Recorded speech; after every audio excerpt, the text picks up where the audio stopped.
Yo, how's it going, everyone? I just wanted to give a quick update as to how my rank climb has been going this season. I've taken a much more relaxed approach, so yeah, I've just been having a lot more fun playing the game. Now, I started off playing with Salomon Grey, and then yeah, I got to about what, Diamond 3, Diamond 2, and then it just went all to shit really. So I tried out a bit of pure Kashtira, and it was okay. Kashtira pure at the minute, just because of the nerfs, actually dies to like the most simple hand traps. So they're not very good at the minute, guys. If they're able to get a Rise Heart out, then look, it is what it is. Like, out of the games that I've played, I've certainly not had that much luck to get into it, and everyone has Nibiru, so you can't even, you know, extend beyond that to go into Shangri era. But look, that's for another video. But today, look, I used MATHMECH to get to Master 5, which I made 2 days ago, and yeah, it was just, I don't know why, but it was such an easy climb this season. So I might play some more in Master 5. I've been playing Kashtira since Master 5, and look, we'll go into the deck list now so you can see, but I've not made any big changes since last season, but I just wanted to give a good update just so you're aware of how it's going. But yeah, everything is the same except for Red Reboot. I'm playing this at 2 now because I just think this card is invaluable going second. You never know if your opponent is playing Impermanence or any sort of hand trap, or not hand trap, sorry, but you know, Solemn Judgment to negate the summon of your monster, especially for the OTK, and then this card will just stop it. And then against Labyrinth, because many deck builds in Labyrinth at the minute don't really play counter traps, this card is just invaluable. Like, it stops the whole play and you're good. They can't activate any traps on the field for the rest of the turn. So it's your job to just OTK from there, or at least clear the board so they have nothing. And yeah, it's pretty simple from there. And then the next thing I added was a second Allen version. A lot of my games, I found that I was either opening with Equation or searching it because I've opened with Super Factorial, which meant for my following turn, if they hadn't banished Diameter, I would resummon Diameter, get another level 4 body somehow, and then yeah, I'd just go into another Allen version and I've got an Omni Negate on my turn. So that was a lot of comfort, you know, just getting that insulation layer of support or protection from effects. So that was really, really good. I was really pleased with that. But yeah, that's pretty much the deck list, guys. There's not really much to go through. I can click through these one by one at the end if you'd like, but at the minute, the strategy is pretty much the same. We get Singularity on the board with Terahertz, as well as Super Factorial, and then hand traps from there. But I gotta say, DD Crow, guys, is so good this season. Against Labyrinth, against Branded, against Super Heavy Samurai, this card is very, very good. But of course, against Super Heavy Samurai, you want Droll and Lockbird for damn certain. That's the best card you're going to get. But either way, guys, why don't we get into some of the replays I had against Branded, and you get to see how this deck performs this season. Alright, so guys, without wasting any time, why don't we just jump into the replays together. So there's 3 replays here. All of them are against Branded, and funnily enough, these games were all in consecutive order with each other. So these are my last games going into Master 5. Now, luckily, my opponent does not have Maxi or any other hand trap, so I'm able to get full combo here. And that means Singularity in the extra monster zone with Terahertz co-linked, and then Super Factorial. And of course I've got Maxi and DD Crow. DD Crow, guys, this season is a very underrated hand trap. It's, in my opinion, one of the best, because a lot of decks at the minute require their graveyard. And so being able to banish Visas Starfrost or any of the Telements fusion summons, and Branded, like getting rid of Fallen of the Albaz in the graveyard, huge play, and banishing their 1 copy of Branded Fusion, another huge play. So anyway, now that I've done full combo, it means absolutely nothing to my opponent, because Super Poly has given him a Garura, and I'm not even able to Maxi to get the Wanderer off that. So either way, and he opens with the 1 Branded Fusion and Call by the Grave. So my whole play is done, like completely ruined. Super Factorial useless, both my boss monsters are in the graveyard, and I've got nothing. So, but he didn't want to play into Maxi, which is quite odd. So he gets rid of my Allen version, and yeah, he lets us just kind of go into the end of the round. But this is where DD Crow is really good. So get rid of Fallen the Albaz. That disrupts the play that they were going for the next turn. And then we can just extend from here. So I've got, you know, Circular, unfortunately, Diameters in the graveyard, so I cannot just create a Omni Negate here. And my only plan here was to get G-Golem to bring back Transcode, and then make a access code with Update Jammer. But he disrupts that, which was smart on his part. But either way, we're going to go for the Update Jammer play anyway, because from how I countered it, because it took me a long time to think about this, I have enough Link monsters to clear the field. So back row first, then Albion. Then I have to use Update Jammer to get rid of Transcode, so that way I can use Transcode from my graveyard to get rid of Garura, and then an open field from here. And that's why I kept Crossout Designator here, guys. But I have to say, that was a lucky draw, because if anything that was set at the back row was a trap card, I'm not going to have the negate in my own deck for Crossout to negate it, because unless it was, you know, Imperm. But if it was any of the Inarcto Branded Beast, and then the other one is like Blazing Cartesia Fire, something like that, I'm not going to have that in my deck, so cross out would have been shit. But I was trying to think if he had a hand trap or drew one from Garura, I need to think there. So that's game number 1, guys. Game number 2, we are going second. And again, I've opened with red reboot, so I feel quite comfortable. But less comfortable now that I know it was branded. And again, this is where Ghost Spell is pretty good, but I still would have preferred DD Crow, because as soon as he tries to get, you know, branded fusion back to hand, I could just banish it and then it's done. But look, Ghost Spell did the job, so we survived the round. And then of course I've got Effect Veiler to negate their Cartesia. So Cartesia is quite an annoying card at the minute, because for myself I find that the fact that it can be used on any main phase just makes it a bit, not broken, but a bit overpowered. But either way, I've got Called by the Grave 4 on the Albaz, so I'm in a very good spot here. And I have Diameter in hand now from Silent Minus. So I've got a natural Omni Negate. But again, my opponent, he made all the right plays in my opinion. I think he did a very good job, because he's now triggered 3 fusion summons. And I have to get rid of Albaz. Albaz to me is the biggest threat, because that's what's going to get rid of my Diameter. And I need the Omni Negate. I can't afford for him to, I need the Omni Negate, that's simple as that. But now that he has, so, can you see my cursor on the screen? You can. So now that he has this level 8 fusion monster, I have to make access code, because with access code, all he's going to do is, he's going to force out this interaction, so change all my monsters to 0 attack.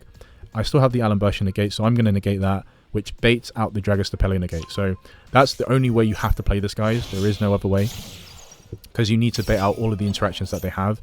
And again, Quem doesn't have Fallen of the Albaz in the graveyard to, you know, trigger the fusion effect anymore. So I'm in a very good spot here, and I have all of the extensions to go into Terahertz straight after. So about to see that interaction right now. So force this out, negate, force that out, and there we go. I knew from there I won, because I was pretty comfortable. Just make Terahertz, and yeah, we just go for the pretty standard OTK. Easily done.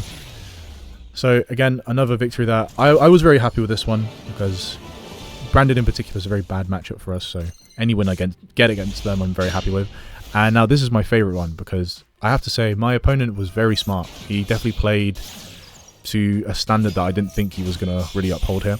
So the only hand trap he has here is the Fat Veiler, which I have Called by the Grave for. But he dodges the negation using his Sirener, which is so smart, guys. Like, seriously, so smart. But look, it is what it is, so I have to make Terahertz by itself, which I'm sure most MATHMECH players know is usually never enough to deal with Branded, but I'm pretty sure my opponent bricked here, and I have, you know, enough hand traps to deal with Branded Fusion, so I'm in a pretty safe spot here. Now, the only problem is, this guy kind of panicked when, so you'll see that in a moment, so I won't allude to too much, but anyway, we negate Branded Opening because we don't want him to add too much to his hand, and now I've got, you know, Droll, he can't add anything to his hand, even if he has a Despian monster. And then he's just at that. Don't really care about this. I have the Ash for it if I need it to be. I'm worried about the other face down card, because I'm not sure if that's super poly, because if it is, I am completely fucked. So anyway, the goal here is to make G-Golem, use G-Golem to bring back Transcode, and then use Transcode to make Access Code. But again, DD Crow, guys, so good against any... And there, here we go. This is the panic. So I just want to quickly conclude that. So DD Crow is just great against any deck that requires the graveyard. And then look, here we... So he uses Branded Beat. This is what I mean by he panics, because I was not sure when I was going to use Terahertz effects, but the fact that he used Branded Beast as Chainlink 1, I now just have to send Defense as Chainlink 2, and it protects Terahertz by card effects. And then we know this card is Branded Opening, so now that I have Ash, it means absolutely nothing, and we got the victory from there. But anyway, guys, I just wanted to show you just those 3 replays, because I don't want to exhaust you with too much commentary, and I'll tell you what, I can conclude, well, I can share more in the conclusion about what the next video is going to be about and where I'm going to take it from this season, so I'll see you there. Right, so guys, before we actually go on to the conclusion, I thought it'd be good to just do a recap as to the combo that we'd be aiming for every time we go first, and I'm going to do it with Firewall Defensor with Equation here. It's important that we have Equation, because this is going to be our combo extender. So first and foremost, we're going to normal summon Diameter, or sorry, not Diameter, Defensor. I'm going to use Maxi here, and then just use Ash to block Maxi. That way these won't trigger throughout the combo. Yep, very nice. Okay, love it. Now, so using Defensor, we're going to link off into Lingarivo. This will trigger Defensor to special summon Guardian from the main deck. Amazing. And then using Guardian and Lingarivo, we're going to link off into Splash Mage. And then by its own effect, Guardian will special summon itself back to the field. And then using Splash Mage, we're going to bring back Defensor. And the whole point of this is because Defensor being level 4 as well as Guardian, both of these are basically going to form Alan Bertian, and Alan Bertian is basically Circular. And Circular is what gets this deck moving, so I can see why people complain about that card quite a bit. So what we're going to do here is bring Alan Bertian out. Now we're going to bring out, yep, MATHMECH Circular. And it's really important here that we keep Equation, or sorry, keep Alan Bertian's effect. So we're going to send Diameter, special summon Circular, and then using Equation, we are going to special summon Diameter back to this link zone. It's very important that you do it under this particular zone. So we're going to add Superfactorial from deck to hand. Now, using Circular, we're going to go into Link Decoder. And then we're now going to make transcode using Splash Mage and Link Decoder.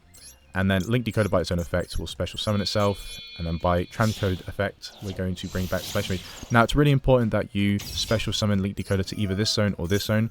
If you block the zone that transcode is pointing to, then the combo dies because we don't have enough pieces to go into the full potential combo that we want. Now, it's really important here that we use transcode as well as Splash Mage and Link Decoder to go into Singularity.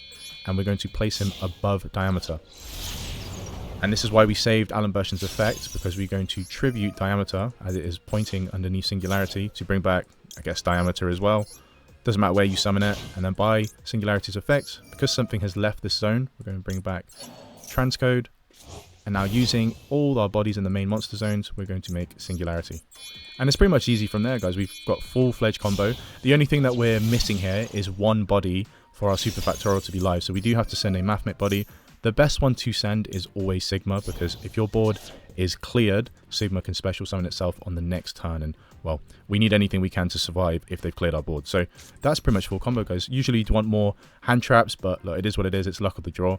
And, of course, there are so many ways to get into this combo. If you have MATHMECH Circular starting in your hand, as well as any extender, so it could be Addition, it could even be Diameter itself, because it's one of the cards we're searching for, then you can get this combo, and then on your first turn, you would send Save Worm, but unfortunately in this case, on the following turn, we will send Save Worm. But anyway, guys, that was the quick recap for the combo. I just wanted to show, just in case you're a new viewer or you're new to the actual, archetype itself. So just wanted to put that out there, but why don't we move on to the actual conclusion, where I speak about the new deck that I've been playing with. So I'll see you there.